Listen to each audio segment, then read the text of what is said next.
Hi, everybody. Hopefully, everybody's feeling a little bit better. It's not so stuffy. It's a little bit colder. We might have to open and close the door, but that's okay. First of all, thank you for joining, and especially the people online. Thank you for your time. I guess it's always a little bit weird, and there's a little bit of pressure being the first panel and the first moderator, but I'll try and sort of get through it smoothly and hopefully, get some good insights. My name's Apurv. I drive client engagement for SC Ventures. We work with clients, organizations, and partners on a plethora of opportunities, including joint venturing, strategic partnership, and the metaverse. I'm not going to build on any of the statistics that Alex and Jeffrey mentioned. I think they were really, really good. But I'll say a couple things. Firstly, I'm a gamer, and I have been a gamer. 5, 6, 7 years ago, when I was asked if you are a gamer, especially at work, I would say either no or I would hesitate to answer. There's a bit of stigma attached to it, right? You ask me that question today, I'll yell yes, right? Of course. Okay, so that's out of the way. The other thing is, as Alex mentioned, depends on which paper you read. The value creation in the metaverse can be up to trillions of dollars. We just don't know yet. It's so early. Time online is also expected to double in the coming years. And really, that gives the tailwinds, at least in my view, for what the metaverse could establish itself to be. Today, I'm going to try and address a few themes through this panel. What the metaverse is, why should you guys care and organizations care, some of the emerging business models, and really, how we can prepare ourselves and our organizations for this virtual world in the future. I'm not going to introduce the panelists myself because either I'll mess it up or, there's a pretty esteemed list of panelists here that will introduce themselves. So maybe with that, over to you. Sure. Hi, everybody. My name is Joseph Ho. I'm actually from Brinc. My theme, my passion is about customer experience. So I've actually worked at Apple, I worked for Nike, and so I see the metaverse from the customer experience perspective, and I'll give my thoughts based on that. Thanks. I'm Ujjwal. I'm a lead architect with Microsoft, and I'm also emerging tech lead. I actually focus on metaverse, quantum, blockchain, and sustainability. Anything else? I'm Suresh. I head marketing and communications for Standard Chartered Consumer Bank, but I wear a few other hats. I'm the founder of Web3 Marketing Association, a not-for-profit focusing on marketing in Web3.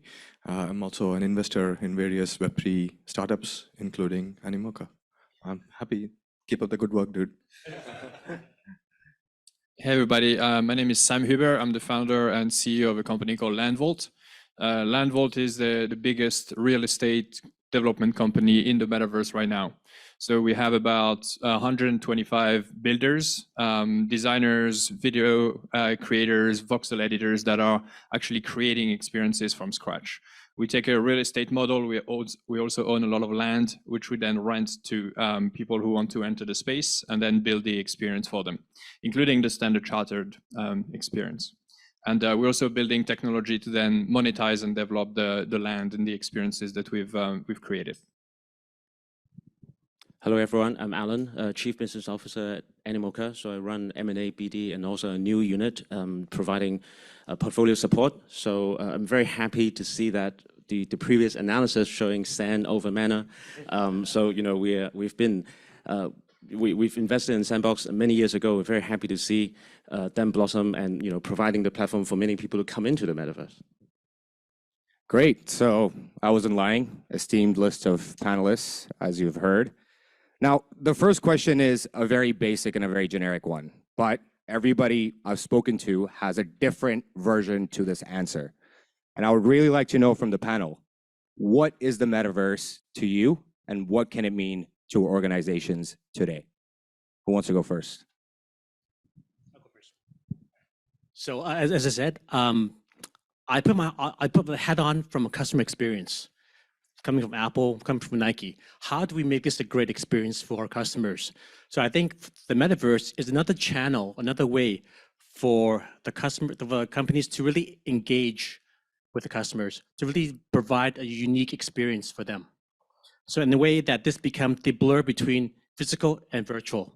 it's almost like a flywheel effect. If you think this way, the more engagement, the deeper loyalties, the larger communities, the more research, the more commerce, the more people want to come into your flywheel. It gets bigger and bigger and bigger. So I think that's actually an amazing opportunity as the metaverses grow. And we have multiple metaverses. They're all interoperability. It's all like you provide tools for creators and builders. It's just an amazing way for us to engage with our consumers. Yeah, I will invoke Parzival. Anybody knows, people know Parzival? Who's Parzival? From Ready Player One. Okay, he says, people come to the oasis for all that they can do, but stay on for all that they can be. Okay, the whole idea of the metaverse, I just want to build on his point, is I think there is the ability for technology to augment humanity. And I think that's what the metaverse is going to do. It's going to create another layer. It's just absolute human genius, right? Ownership of digital assets. Bloody hell, how the hell did we come up with this, right? As human beings. Satoshi in the crowd, you can stand and bow, but it's just brilliant. It's going to create another layer to humanity. And that's where I get excited about this. Yeah, we see the metaverse more as the infrastructure for the next phase of the internet rather than an application itself. And really an infrastructure that is powered by the convergence of two massive trends, one being gaming technologies with Unity, Unreal, and other real-time 3D engines really becoming the new language to create those experiences, and also blockchain, which is this new financial backbone that is being plugged underneath that. And the blockchain is specifically important here because it creates this new economy where users are going to be able to own the assets that they create or that they want to trade. Because of this, users are going to jump into the metaverse because there's a financial incentive to do that. And because of that, brands and businesses will have to follow them, just like they've been following them getting on Facebook or Instagram or even on the web 25 years ago. Brands are going to need to go into the metaverse to start to reach that audience. So this is why it's going to be important for organization to follow suit, because the audience is going to get there first. And so if you have a business on the internet that is targeting that audience, you're going to need also to have a presence in the metaverse. And because the language to enter the space are different, we're not talking about, HTML, we're talking about game engines. This is why testing and learning today is so important, because the rules of that new phase of the internet are different. I'd like to add to it. So definitely agree on the platform side and set of technologies. So from Microsoft perspective, what we feel is Metaverse is a platform and set of technologies which brings people, place, technology, and things together from a digital to a real world scenario. And when you talk about that, from us, the building blocks could vary from the physical layer to the digital layer. And when you talk about Metaverse, it's not just only virtual world, it's also the digital physical world, right? So it's not just digital, it's also the physical world and everything in between. Web3 for sure is a key part of it, but so is autonomous systems, so is AI, so is machine learning, so is VR and MR, mixed reality, right? At the same point of time, what we also feel, and we'll talk more about it, is that there are three versions of Metaverse which we foresee: industrial Metaverse, consumer Metaverse, and enterprise Metaverse. And of course, we'll talk about interoperability as we go along. Thanks. So I would start by saying that Metaverse is not a new concept. It's been around for a long time, for decades. I mean, for me, it's been around when I was 11, when I go home from high school, and I straight went to my PC and turned on Final Fantasy. That's Metaverse, right? With PC, with mobile, with AR, VR, to just make Metaverse, more broad and enriching experience. But it simply is, an indication of people wanting to live their life both online and offline. And I think Metaverse is just, something that captures that. And why is it important for corporation? It's because that's where users are, right? I mean, we just talked Alex talked a little bit about how young kids were, immersed in their world. I mean, if you want to catch the Gen Z, if you want to catch the younger generation, you've got to build a presence. And that's why it's very important for all the corporations to think about. Nice. I think that was a good list of diverse answers, but hopefully converging to the same place. I played World of Warcraft when I was 15. And I was, let's just say I didn't do too well at school that year. But, to be fair, there was commerce in World of Warcraft. There was community. And there was a sense of purpose. And, that was the thing that I was looking forward to every day when I finished school and come back to it. We'll try and unpack some of these themes a little bit later. But I think I want to go back to sort of the technological aspects. And there is a tech panel later, which we'll deep dive into, but more from a commercial sense. what kind of breakthroughs are required in the next year or two that will help with sort of adoption or increased adoption of what the metaverse is? And maybe Suresh, I'll ask you first, and then feel free. Sure. Hey, there was a moment of epiphany for me, probably summer of last year, right? I mean, this is before Zuckerberg renamed his business. And the moment of epiphany was, I thought my job was to try and get more brands to the metaverse, right? It's fascinating that, to a point, the early use cases will all be brand, immersive brand marketing. And why is marketing important? Because marketing is the biggest discretionary budget in any company's budget line, right? You talk to a CTO to unlock a cloud deal is going to take 5 years, 3 years. I don't know, sales cycles are huge. So what's happening is very quickly, you can see that rightfully so, Animoca focusing on brands, other metaverses focusing on brands, trying to get brands on board, right?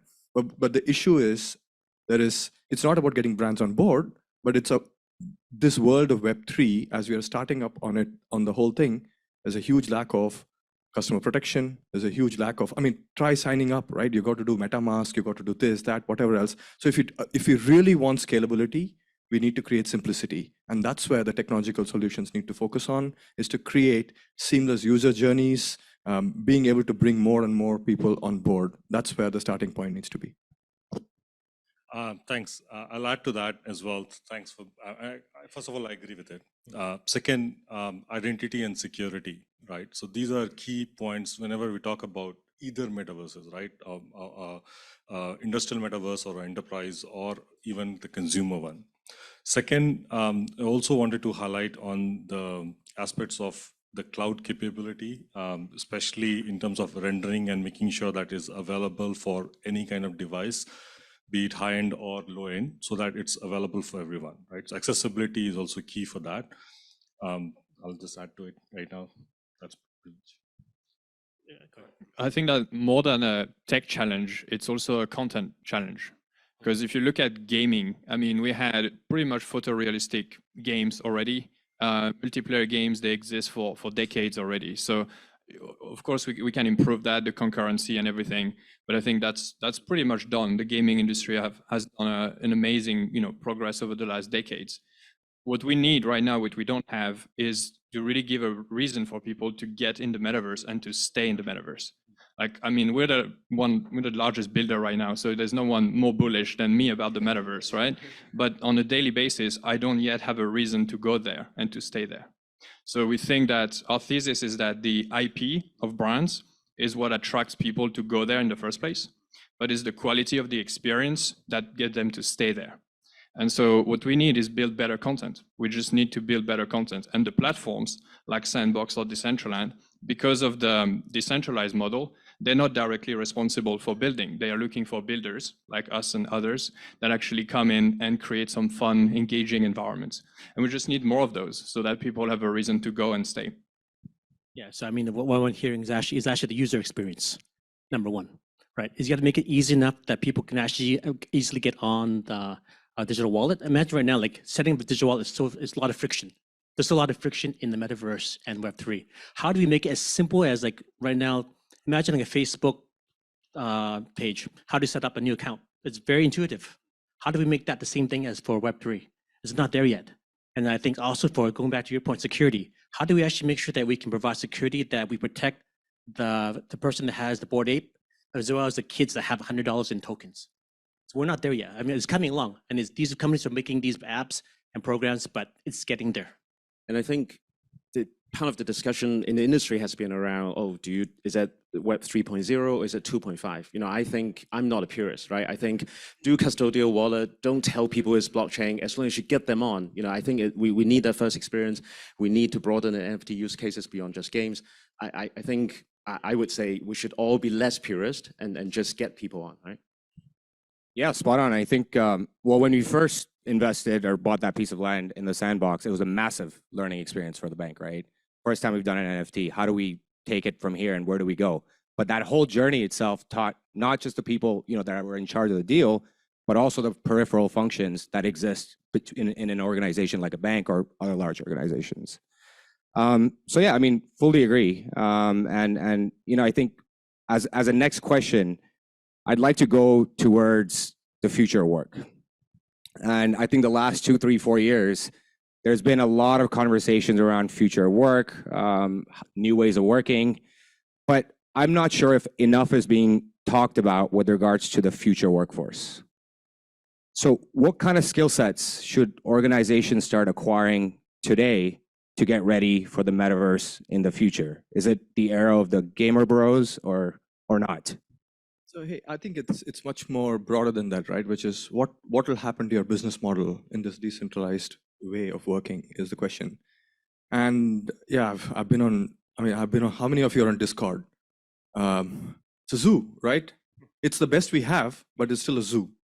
But what's fascinating is with this entire digital asset-led creator economy, the entire digital asset-led participation economy is definitely going to change the way that people operate. If you're able to contribute, you have a seat. So, and it's completely up to individual contribution. It is probably the best way of looking at how do we create conscious capitalism 2.0, right? I think that's where it's all starting now, I think. So the organization needs to really understand, okay, how do we then collect this force? It's not by department, right? It's not by designation.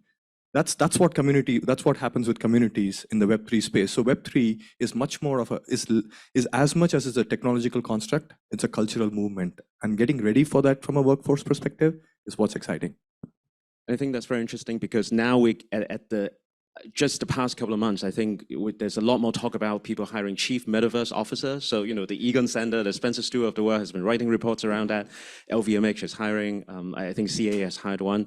And I think we've seen that in technology, right? Which is you kind of have one person, one department that takes care of it, right? But I think it needs to be a much broader mindset. And I think the mindset there needs to be around partnership and community. And that's what's different this time, which is because it's new for everyone. So I think you need to be very open-minded about what you could do.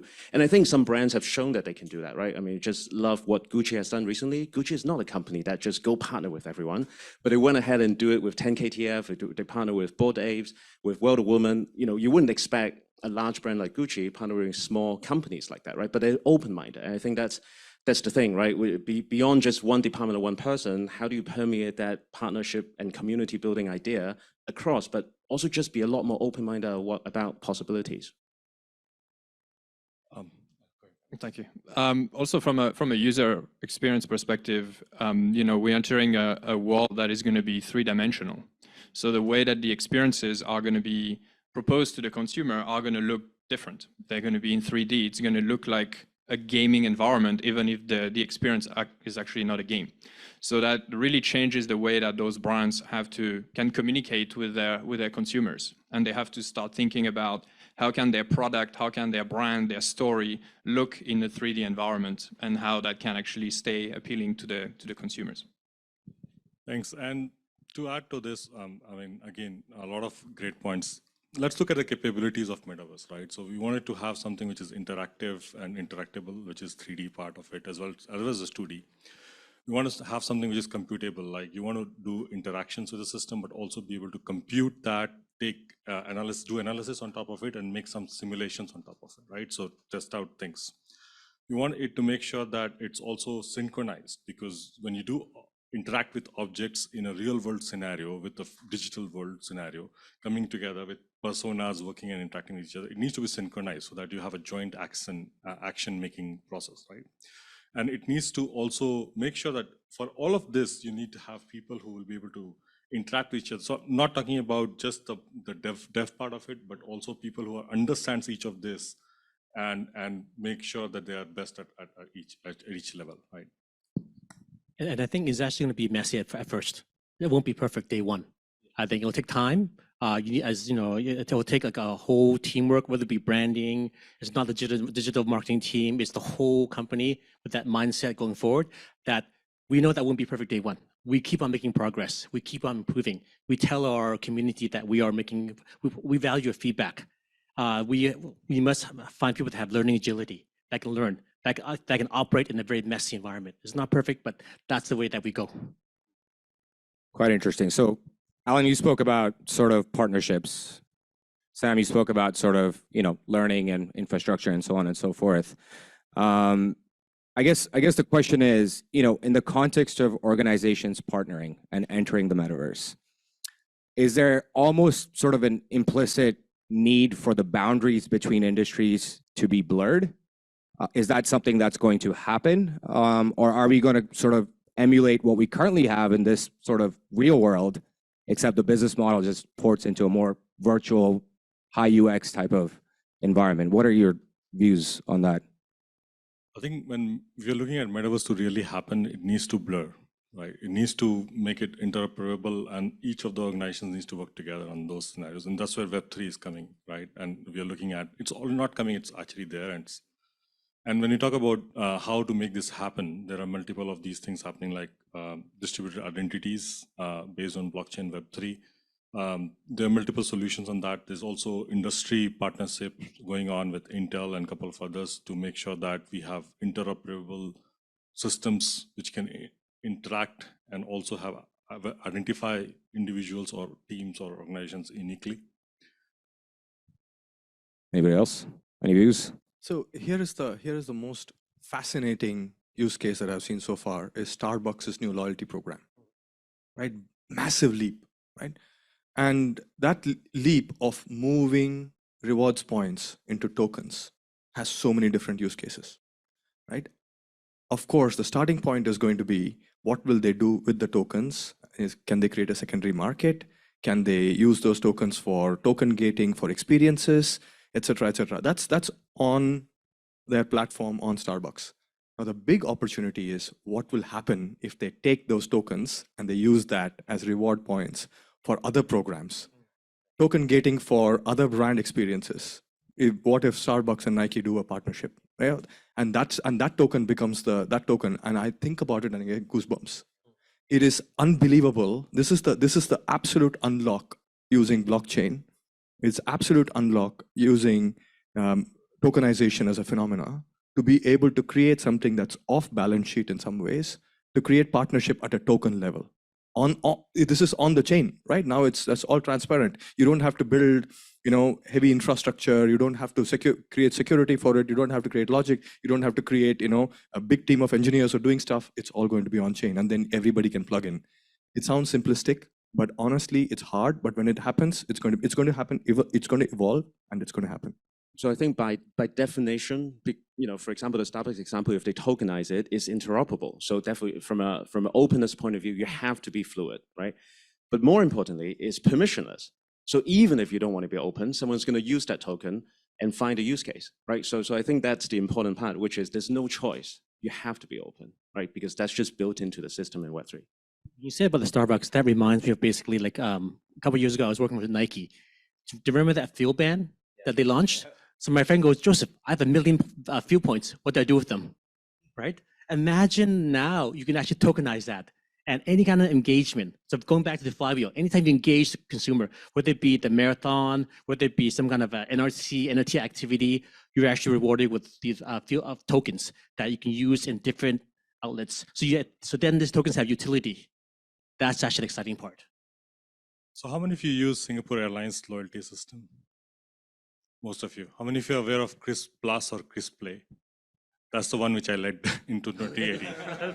So I worked with Singapore Airlines, and that's on blockchain much before Starbucks. I'm from Hong Kong, so I don't know. Yeah. Hong Kong, so I have that too. Yeah, it's on blockchain. We started with enterprise Ethereum, and then we moved to Quorum blockchain, and it's on. Fascinating. It is not permissionless though. And the reason why it's not permissionless is because it depends on how the organization wants to interact with the systems. And I think it's a hard one because the minute you create a token, again, the question of is it a security, is it a commodity, is it a currency? And then where is the regulation? And it eventually you may land up tripping so many things. And then if you're denominating those tokens in equivalent fiat, and then it's still on balance sheet. So I think there's a lot of things. I mean, you guys are pioneers, man. That's awesome. Thanks. So I think, we've been spending a lot of time on brands and loyalty points and essentially B2C, right? Even if you look at the space that we've developed, at least immediately in the sandbox, those are ventures that are B2C, Autumn and CardsPal. But is there an argument to be made, at least in the near term, from a B2B standpoint? Is that something that we should be focusing on as well? I can definitely take that one. Yeah. Yes. Because this is another one where we are working very closely with multiple industries, and I can take some examples from energy and manufacturing. So especially think about scenarios where humans cannot go, or it's very dangerous for humans to go for mining or excavation and other scenarios, right? This is where what you feel is autonomous systems, robots going to be there. But at the same point of time, while they go there, you still want to have command and control. And that's where Metaverse mixed reality comes to picture, where you're able to control those systems as well to get the data and make meaning out of it, right? So this is one of the key scenario, command and control. But we're also looking at systems where we want to make people learn about things without actually letting them play with expensive systems, right? So there are $1 million systems which you want to let people get hands-on, but it's not something which they can get hands-on unless there is some guided, unless there is some kind of guided systems out there, right? So this is again where we have systems which basically allows to have dynamic assist or remote assist. Like one of the key things we have been since 2015, 2016, the first launch of HoloLens came in 2016, and we have seen this, aeroplane engines, those are very expensive, right? And we have seen those first use cases since 2016, where there's remote assist, the experts are behind, field engineers go and work together, right? With the remote assist coming in from that. So there are many examples of that where we are very closely working in those systems. I'll tell you the controversial one is the US Army HoloLens $22 billion contract. So the US Army decided to take out $22 billion and create exactly for those reasons. Because if you can create augmented reality, if you can create training opportunities, if you can create extended reality, mixed reality, on field, off field, etc., and that's a fascinating one, but of course it's controversial because firstly it's defense and stuff like that, and the second big piece is it's a lot of taxpayers' money, right? So but it's an interesting case study nevertheless to see it going, wow, what an interesting use case. Because you can do all of those experiments, you can do all of the training, all of that in a safe environment. Well, then there is healthcare. So we have been working. In fact, Singapore is a great example. We already deployed a solution in Singapore healthcare systems, like in National University of Singapore hospitals, where doctors and nurses actually learn to operate or discuss about the patient's health with their caregivers, right? And it makes them very high precision. In future, we foresee when robotics surgery are possible, right, with mixed reality. So there's another use case. Metaverse, cadaverse. It's funny, even for us at Brinc, we're a VC startup accelerator. We bought land on Sandbox, and we've actually created like a Shark Tank, virtual Shark Tank for companies to pitch, for our investors to look. And so it's actually been a very fascinating way to actually understand the metaverse for us. Yeah, we have plenty of B2B companies that want to build their HQ or build an experience in the metaverse, and I think, as with every technology, there's always an adoption curve, and right now the gamers and the B2C and fashion and entertainment are the one jumping on first. But just like the internet, eventually everyone will jump on. So I think it's always a good time to learn and to experiment first, because history has shown that if you are jumping in first and learning the ropes of the platforms before the others, you generally benefit from it in the long term. Great. Actually, to your point, one of the places that we are developing in the sandbox, and this is a bit of a shameless plug, so apologies in advance, is a client co-creation area. So we want to invite our partners, immerse them in the metaverse, and have conversations there. To me, that is a much more robust and a better conversation than theoretically explaining what the metaverse is and how we can theoretically create use cases. So we have about 5 minutes left. I will open it up for questions in the room and maybe online. Hassan? Thanks, everybody. I think a great discussion. One key piece I wanted to ask about is what's that inflection point? Because you go to Roblox, you go to Nike Land. I'm not 5 years old anymore, even though my wife tells me otherwise. But I don't want to collect coins. I don't want to jump over hoops. I want to do something more exciting. And at a certain point, the World of Warcraft, Dota, all of these games are much more exciting. So at what point do we get to that level of experience where I can come back every day? It's like it becomes part of my routine. And I think it's based on your respective vantage points. How many years away are we from that? Like, if you look at the other side, for example, massive project, amazing roadmap, but everybody's buying a promise. Nobody's experienced it yet because they're looking at scaling it. Quite a bit of promises there, but it's more around how long do you keep kind of the end user waiting for that wow moment, based on which everybody's gonna go rush and buy kind of the VR sets and kind of upgrading their hardware. I mean, I think we have all the right ingredients to do that because games have already been doing that for a very long time. So to me, it's really all about what experiences are being created and what utility we bring for the consumers. So, there are experiences that are being built right now by brands, by IP that are going to be those experiences. So it's being built at the moment. I think the next biggest game in the metaverse is already under construction right now. I'll also just double down on talking about games because, if you look at where capital has been flowing into, nothing is flowing into traditional game. All the dollar has been going to Web3. And, I think next year is the big year where you're going to see a lot of AAA game. So, maybe the other sectors that we talked about just now, whether it's music or entertainment, might take a little bit longer, but certainly in games, the best people and money has been going into it. So next year, I think is going to be a big year. I want to add to that. One of the poster childs for like health, fitness has been Steppen. Even though their model is a bit off, but they've actually managed to ramp up a couple 100,000 users daily to run, to walk, exercise. So that fitness blockchain Web3 intersect has shown a lot of promise. So they're going to pivot the model as they move forward. But you're going to see a lot of health, fitness that is really relevant to you, right? Your health become also a new part of the Web3 experience.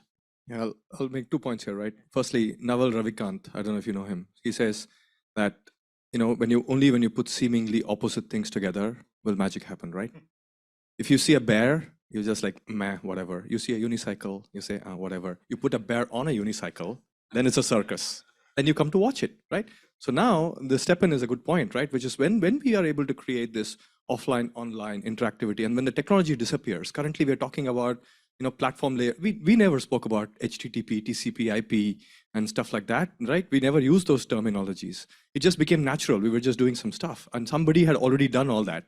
Currently, that's where the infrastructure piece is. There is still lots of things that need to be figured out before the technology vanishes and it become part of real life. I mean, just the ubiquitous computing, what you talked about, and yeah, it's going to happen. We're just a few years away. So we probably have time for 1 or 2 more questions. Go ahead. Hassan. I just want to ask you about, picking up on the last question, actually. If I take you back to what you were talking about on B2C applications and sort of consumer engagement with some of the experiences you're building. If I think of most of my interaction with most of the brands I ever interact with on a day-to-day basis, it's through this, right? I would think in the industrial or the commercial sort of applications you've talked about, healthcare, military, etc. I can see a much easier sell for people sitting at their desks with large VR goggles on. I'm not going to be carrying them around in the street with me. 5 years from now, what's the typical consumer engagement with some of the experiences you're building going to look like in terms of hardware? And to what extent are you reliant on or dependent on a widespread adoption of completely new hardware that we don't have yet? No, I think we need to distinguish them. The metaverse is not a device, right? It's device agnostic. So just like you consume the internet on your phone, on your TV, even on your desktop, you'll be able to do the same thing with the metaverse. There will be, experiences that will be best consumed with VR. I think it's going to be the ultimate way to be present, but it's not going to need VR to exist. And actually, Decentraland Sandbox, they don't yet support VR, and they want to find the users where they currently are, which is the right way to onboard them. So I don't think that we rely on any new hardware, just like I don't think we rely on new technology. I think that as they develop, they will create new use cases, but this is not something that is needed for the metaverse to exist. Yeah. So have you heard of Lamina 1? the new L1 blockchain. Of course, the guy who came up with the term Metaverse has come up with it, right? And Neil Stephenson creating this, and he was talking about it with somebody on an interview I was listening to, and he was saying that it's incredible how we are all still using keyboards. If you have to go on Sandbox now, it's a 2D screen, right? With your arrow keys, right? And it feels steampunkish, right? This keyboard is from 1800s, right? You know, ASDF happened in 1800s. So his point of view is it's okay, because as long as we are able, our human mind is able to process. The big leap we made when we have Neanderthals to Homo sapiens was for us to create, you know, this cognitive realities in our heads, and we said, oh yeah, this is probably a 3D environment, and it's okay, I think. So I think our brain will process it, the 3D environment, but still use the keyboard, and it's okay. And there are a few things which is technology is solving as well. So I'm not sure if you've heard of mesh environment. So mesh is a platform which Microsoft is building to like interact, compute, synchronize, and so on. And there's a version of it which is for 2D screens, including for Teams, which is coming up, especially for video fatigue. So you don't, I mean, we are talking about games, but what about people who are just working, you know, and don't want to be on camera as such because of multiple reasons? Could be video fatigue, right? And you want to have an avatar which actually is immersive in nature, right? And interacts, right? As how you want to interact in the real world. And that's something which you're all bringing up already. And also immersive worlds, right? You don't want to be doing meetings all the time in the boundaries of 4 walls, right? So you potentially could have meetings wherever you want to. Those are some of the things which you'll be solving for enterprise metaverse. And I mean, I completely agree with the panel here, right? Metaverse is not just a 3D world. It's interactions between different worlds coming together. You think this is Joseph's actually his avatar? Okay, Sure. I think that we're actually over time.